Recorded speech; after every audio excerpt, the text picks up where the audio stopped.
너희 권능 있는 자들아 영광과 능력을 여호와께 돌리고 돌릴지어다. 아멘.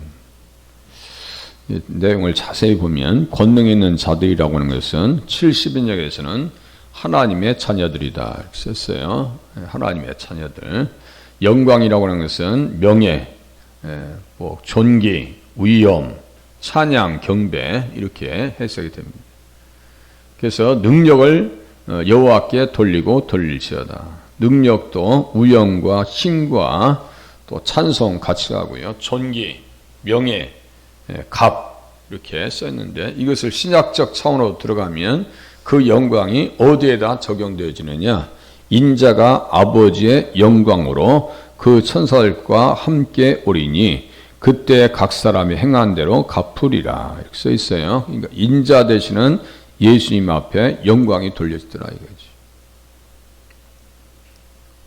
또 능력이라고 하는 것은 팀의 오지라고 하는 단어를 쓰는데요. 이것은 존귀하신 예수 그리스도, 오직 우리가 천사들보다 잠시 동안 못하게 하심을 입은 자 곧 죽음의 고난을 받으심으로 말미암아 영광과 존귀로 관을 쓰신 예수를 보니 이를 행하심은 하나님의 은혜로 말미암아 모든 사람을 위하여 죽음을 맛보려 하심이라 그랬어요.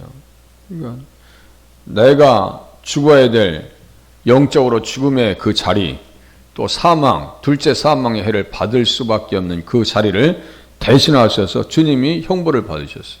정죄를 받으셨어요. 십자가는 정죄의 사형틀입니다. 대신 받으셨으니까 우리는 뭐예요? 존귀와 영광을 돌려야죠. 아니 어떤 사람이 우리 자녀가 만약에 그냥 신장을 도대체 20 받지 않으면 살 수가 없어요. 그럼 어떤 사람이 대신 죽으면서 신장을 기부했어요. 아니 뭐 간이라든가 뭐 다 기증했어요. 아니 눈을 기증받았어요. 우리 시력을 다 잃었는데 눈을 기증받았어요. 그러면 기증한 사람을 잊을 수가 없죠. 그죠? 가끔 기사를 보면 참 젊은 나이에 부름받아가지고 살 수 없는 지경에 있을 때 가족이 회의해가지고 장기들을 다 주고 하는 사람들이 있어요. 장기들을 다 주고 가요. 기사화 되어질 뿐만 아니라 그것을 받은 사람은 잊어서도 안 되죠. 그죠? 잊어서도 안 되죠. 예수님은 모든 것을 다 내어주셨어요. 모든 것을 다 주셨어요.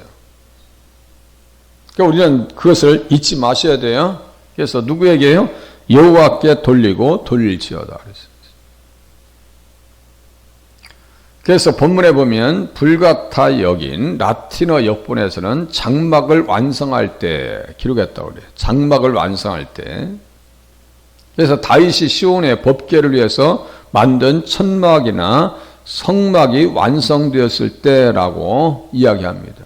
그래서 시편의 배경 사무엘하 6장 17절로 이렇게 이해하고 있습니다.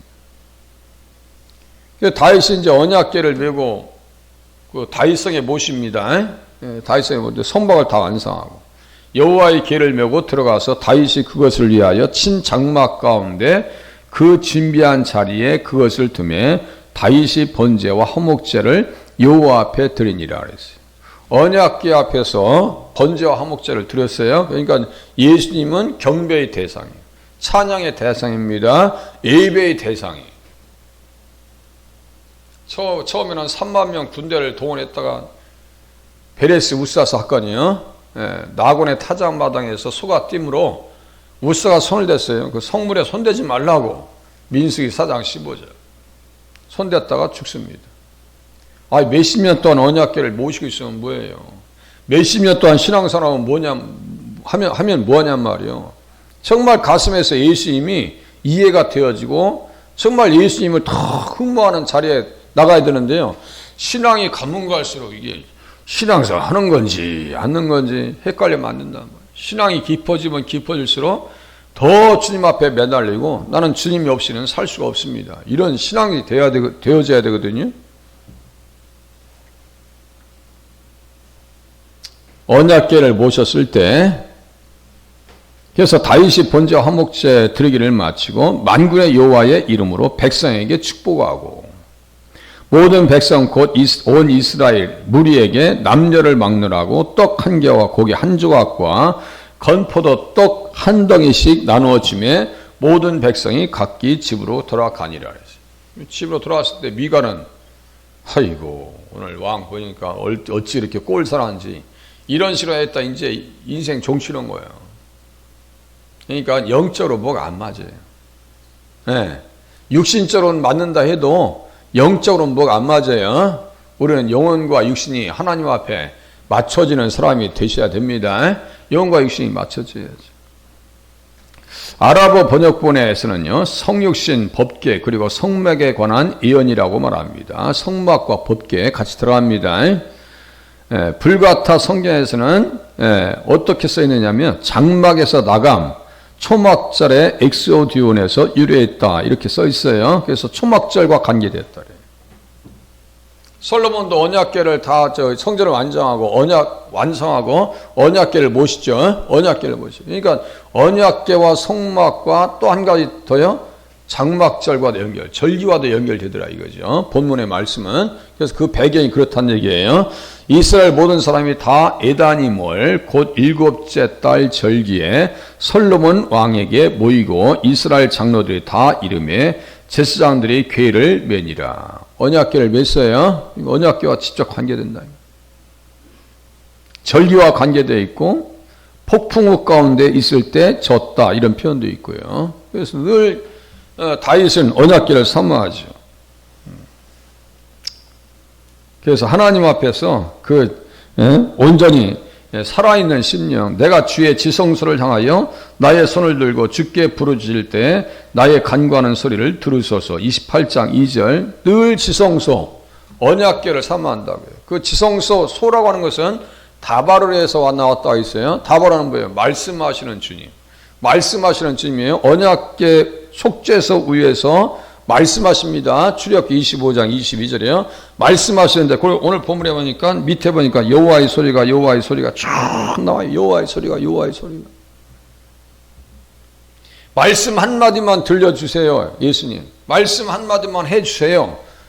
뭐에 근거했어요? 기록된 말씀에 근거해서 두려워하지 말라, 낙심하지 말라, 무서워하지 말라, 나는 너의 하나님이 됨이라, 내가 참으로 의로운 손으로 너를 붙들어 주리라. 이런 말씀들을 자꾸 우리 영혼에게 들려주고 우리 영혼에게 심령 가운데 마음속에서 이거 되뇌이셔야 돼요. 이것을 묵상이라고 그래요. 우리가 소를 키울 때 보면요, 막 뜯어먹고 와서 앉아서 하루 종일 앉아서 뭐예요? 무릎 꿇고 앉아가지고 끄 해가지고 뭘 계속 씹어. 저는 어렸을 때 보면 얘들이 뭐하나 가만히 봤어요. 어때? 꾹 하더니 또 씹어서 또 넘겨요. 걔들은 우위가 4개인가 그래요. 그래가지고 하루 종일 뭐 씹어 먹어. 그게 뭐냐면 그게 묵상이에요.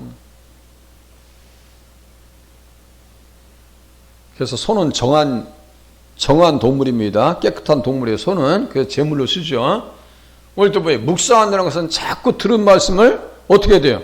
떠올리고 생각하고 그 생각이 어떤 생각을 주도해요? 육의 생각을 멸하고 영의 생각으로 나를 이끌어 간다라고 하는 사실을 깨달으면 맞습니다. 자꾸 들려줘요. 아니, 하나님이 아니라고 하면 아닌 줄 알아야지. 그런데 하나님이 아닌데 나는 아니야. 기야. 이게 안 맞는 거지. 아시죠? 좀 전에 말씀드렸어요. 다윗하고 미가는 같이 사는데 영이 안 맞아. 뭐가 안 맞는 거지요. 다시요. 하나님께서 말씀하신 걸 가만히 들으면 그거 아니라고 그거. 그런데 우리는 기라고 그래. 안 맞는 거예요. 안 맞는 거예요. 그런 게 한두 가지가 아니에요. 예? 돈을 사랑함이 일만하게 뿌리다 그랬어요. 그러면 돈 때문에 신앙생활 하지 못하는 사람들이 무지기수입니다. 무지기수. 돈 때문에 망하는 사람들도 무지기수입니다. 그게. 예? 탐심의 종. 바알과 발람 선지자와 같이 탐심의 종. 돈 때문에 망하는 사람 너무 많고요. 예, 이성 때문에 망하는 사람들도 너무나 많습니다. 너무나 많아요. 근데 하나님이 아니라니까 그게. 그러면 아닌 줄 알아야 되는데 우리가 순종을 해야 안 해요? 나는 속에서 좋은데. 단 음식이 몸에 안 좋다고 그러면 안 좋은 줄 알아야 되는데 끝까지 단 거 또 아이스크림 먹듯이 빨아먹고 있네 또 그걸. 이 뭐가 안 맞는 거예요. 의사 선생님이 분명히 경고하고 아니라고 했는데도 우리는 자꾸 기라고 해요. 단 음식, 기름진 음식을 우리 몸은 또 그걸 또 밝히고 있네. 그걸 밝히고 있고 이게 식탐이지 뭐예요. 그거 절제하기가 여간 쉽지 않습니다. 여간 쉽지 않아요. 그러니까 우리들은요 늘 제가 하나님 살려주세요라고 기도하면 맞습니다. 살려주세요. 나를 바꿔. 하나님을 바꿀 생각하지 마시고 나를 바꿔야 돼. 나를. 하나님 나를 바꿔주세요. 자, 김치가 또 본문에 대해서 어떻게 했어요? 이 시편이 김치라고는 학자는 메시아 시대를 가리킨다고 생각하며 이는 복음서에 대한 매우 적절한 해석일 수 있으며 복음서 시대에 매우 적합하다고 생각합니다. 맞죠? 제가 그러니까 이렇게 쓰는 거예요. 마태복음 16장 27절에 인자가 아버지의 영광, 히브리서 2장 9절에 존귀로 관을 쓰신 예수, 존귀가 바로 뭐라고요? 능력이라고요. 그래서 이렇게 복음서 시대에 매우 적합하다. 이렇게 이해하시면 됩니다. 이제 본론으로 들어가면 강한 자들아 주님께 찬양을 드려라. 이 강한 자들이라고 할 때는 히오이 대우라고 써가지고 하나님의 자녀들을 얘기합니다. 하나님의 자녀들. 그래서 하나님의 자녀들을 천사로 번역할 수 있다는 얘기예요. 천사로. 천사들의 무리여 강한 자의 아들들아 주님께 찬양을 드려라. 영광과 능력을 주님 앞에 올려드려라. 그렇죠. 천사들은 늘 주님 앞에 찬양하는 존재죠. 이 선택받은 천사들이요 버림받은 천사들도 있습니다. 이들은 강한 자들이며 다른 모든 피조물보다 능력이 뛰어나며 강한 자, 곧 하나님의 아들들이라고 표현도 됩니다. 하나님의 아들들, 권능 있는 자들아. 그들의 의무이자 사명은 그분과 그분의 아들 예수 그리스도께 영광을 돌리고 경배하는 것이며 그들은 끊임없이 그렇게 해왔고 앞으로도 할 것이고 우리가 천국에 가면 천천만만의 천사들과 함께 찬양하게 돼 있어요. 그 찬양이 얼마나 아름다울까요? 어느 교회는요 핸델의 메시아인가 뭐 찬양 할렐루야 할렐루야 찬양하는 게 있어요. 세상에 4,000명 5,000명이 동시에 찬양하는 거 볼 때요 얼마나 은혜로운지 몰라요. 또한 이 본문은 세상의 군주들과 위대한 자들을 말한다. 이렇게 세 방향으로 봅니다. 그래서 시편 82장 1절에 보니까 하나님은 신들의 모임 가운데 서시며 하나님은 그들 가운데서 재판하시느니라. 너희가 불공평한 판단을 하며 악인의 낫 보기를 언제까지 하려느냐 이렇게 써 있어요. 그러니까 하나님 앞에 똑바로 하라고. 똑바로 하라고. 하나님 앞에 찬양과 영광을 돌릴 수 있도록 부름에 합당하게 영광을 돌리라고. 괜히 뇌물들과 이렇게 엮이지 말라는 얘기예요. 그렇게 보고 있고요. 또 이것은 다른 사람들을 배제하고 그들만을 지칭하는 것이 아닙니다. 더욱이 하나님의 모든 성도인 백성을 지칭할 수 있습니다. 다시요. 천사들, 세상의 존귀한 자들, 재판관들, 그렇게 하고 성도들. 그들은 모두 왕자며 왕이며 강력하다고 할 수 있으며 특히 믿음이 강한 사람들을 의미합니다. 권능 있는 자들이라고 하는 것은 다시요. 천사들, 재판관들, 그리고 성도들 얘기하는 거예요. 성도들, 왕이니까요. 시편 96장 7절 8절 이제 보니까 만국의 족속들아 영광과 권능을 여호와께 돌릴지어다. 여호와께 돌릴지어다. 아주 문장이 똑같아요. 그러니까 만국의 족속들아라고 해놓고 여기 이제 앞에 만국의 족속들이라고 했어요. 그러니까 무리들 구원받은 하나님의 백성들 얘기하는 거예요. 하나님의 백성들이 어떻게 하라고요? 영광과 권능을 여호와께 돌릴지어다. 여호와께 돌릴지어다. 어떤 영광을요? 여호와 이름에 합당한 영광을 그에게 돌릴지어다. 예물을 들고 그의 궁정에 들어갈지어다. 써 있어요. 합당한 영광. 격이 맞아야 될 거 아니에요. 우리 외국에 국빈 방문하는 사람들 보면 대통령이 들어오면 대통령이 갑니다. 대통령이 가면 자 거기 국방부 장관이 들어오면 국방부 장관이 갑니다. 격이 맞는 거예요. 하나님께서는 우리에게 격을 안 맞추셨어요. 낮추셨어요. 종으로 이 땅에 오셨어요. 그럼 감사 정도가 아니에요. 저 아프리카의 대통령이 오면요. 우리나라 대통령은 나가야 안 나가요? 애지가 나면 안 나갑니다. 국무총리 나가고 말어. 격이 안 맞아. 이 국격이 안 맞아. 국격이 안 맞아. 그러면요. 저기 아프리카 이름 없는 대통령이면요. 국무총리가 나가고 말아요.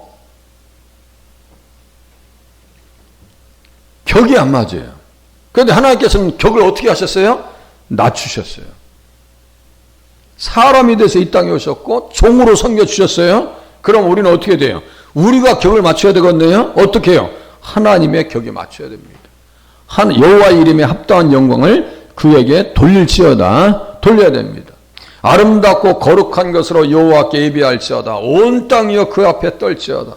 모든 나라 가운데서 이르기를 여호와께서 다스리시니 세계가 굳게 서고 흔들리지 않으리라. 그가 만민을 공평하게 심판하시리라 할지로다. 하늘은 기뻐하고 땅은 즐거워하며 바다와 거기에 충만한 것이 외치고 밭과 그 가운데 있는 모든 것은 즐거워할지로다. 그때 숲의 모든 나무들이 여호와 앞에서 즐거이 노래하리니 그가 임하시되 땅을 심판하러 임하실 것임이라. 그가 의로 세계를 심판하시며 그의 진실하심으로 백성을 심판하시리로다. 다시 오신다는 얘기요. 다시 오신다는 거예요. 그러니까 하나님 앞에 말씀하신 대로 이렇게 맞춰 살면은 하나님 앞에 칭찬받고 또 상급받게 된다라고 하는 사실을 또 기대할 수 있습니다. 이왕이면 예수님 만날 때 착하고 충성된 종이라고 말씀을 드려야지 너 누구냐 그러면 할 말 없는 거예요. 또 시편 89장 보세요. 여호와여 주의 기한 일을 하늘이 찬양할 것이요 주의 성실도 거룩한 자들의 모임 가운데서 찬양하리이다. 무릇 구름 위에서 능히 여호와와 비교할 자 누구며 신들 중에서 여호와와 같은 자 누구리이까. 누구와도 격이 안 맞아요. 예수님만이 하나님만이 지존자가 되십니다. 영원자예요. 존재자예요. 자존자예요. 하나님은 거룩한 자의 모임 가운데서 매우 무서워할 이시오며 둘러있는 모든 자 위에 더욱 두려워할 이시니이다. 여호와 만군의 하나님이여 주와 같이 능력 있는 자 이가 누구리이까. 여호와여 주의 성실하심이 주를 둘렀나이다. 주께서 바다의 파도를 다스리시며 그 파도가 일어날 때 잔잔하게 하시나이다. 주께서 라합을 죽임 당한 자같이 깨뜨리시고 주의 원수를 주의 능력의 팔로 흩으셨나이다. 사탄을 완벽하게 정복하신다는 거예요. 바다도 어떻게 한다고요? 잔잔하게 하시나이다. 그러니까 잔잔하라. 우리 주님이 말해요. 잠잠하라. 잔잔하라. 우리 마음속에 막 폭풍우가 일어날 때가 있어요. 근심과 염려에 의해서. 때로는 절망해. 나도 모르게 왜 이렇게 끌려가는지 몰라요. 그럴 때 어떻게 해야 돼요? 영혼에게 말씀을 들려주셔야 돼요. 잠잠하라. 두려워하지 말라. 나니 두려워하지 말라. 이 말씀을 우리의 삶에 이정표처럼 우유의 말씀처럼 들으셔야 돼요. 자, 역대상 16장 이게 이제 관주예요. 28절. 제가 다 지금 관주 읽은 거예요. 언약궤를 모실 때 이 찬양과 시가 올려집니다. 여러 나라의 종속들아 영광과 권능을 여호와께 돌릴지어다. 여호와께 돌릴지어다. 언약궤를 모시고 오면서 이 찬양을 또 올려드리는 거예요. 준비한 장막에 모시면서요. 성전에 모시면서 그것도 언제요? 초막절에. 솔로몬은 초막절에 언약궤를 모십니다. 절기가 너무너무 중요하단 말이에요. 여호와 이름에 합당한 영광을 그에게 돌릴지어다. 제물을 들고 그 앞에 들어갈지어다. 아름답고 거룩한 것으로 여호와께 경배할지어다. 가장 아름다운 언어로. 가장 아름다운 언어로. 온 땅이여 그 앞에 떨지어다. 세계가 굳게 서고 흔들리지 아니하는도다. 하늘은 기뻐하고 땅은 즐거워하며 모든 나라 중에서는 이르기를 여호와께서 통치하신다 할지로다. 그러니까 모든 피조물들이 하나님의 아들들이 나타나는 것을 기다린다고 했어요. 여기 권능 있는 자들이라고 하는 것은 하나님의 자녀들을 얘기하는 거예요. 이 보세요. 구약과 신약은요 표현만 다르지 같다고 말씀드렸어요. 하늘은 기뻐하고 온 땅이여 그 앞에 떨지어다. 즐거워하고 모든 나라 중에서는 이르기를 여호와께서 통치하신다 할지로다. 바다와 거기 충만한 것이 외치며 밭과 그 가운데 모든 것은 즐거워할지로다. 주님 바라보면서, 주님 바라보면서. 그래서 계속해서 역대상 시편 68장 34절 똑같아요. 너희는 하나님께 능력을 돌릴지어다. 그의 위엄이 이스라엘 위에 있고 그의 능력이 구름 속에 있도다. 하나님이여 위엄을 성소에서 나타내시나이다. 이스라엘의 하나님은 그의 백성에게 힘과 능력을 주시나니 하나님을 찬송할지어다. 있어요. 찬양하는 백성들에게 힘과 능력을 주신대요. 힘과 능력을 주신대요. 그래서 우리가 하나님 앞에 찬양하면서 격이 맞게 우리 주님은 낮추셨어요. 우리 주님 앞에 위엄과 영광을 돌리는 자리에 서실 수 있기를 바랍니다. 기도하겠습니다.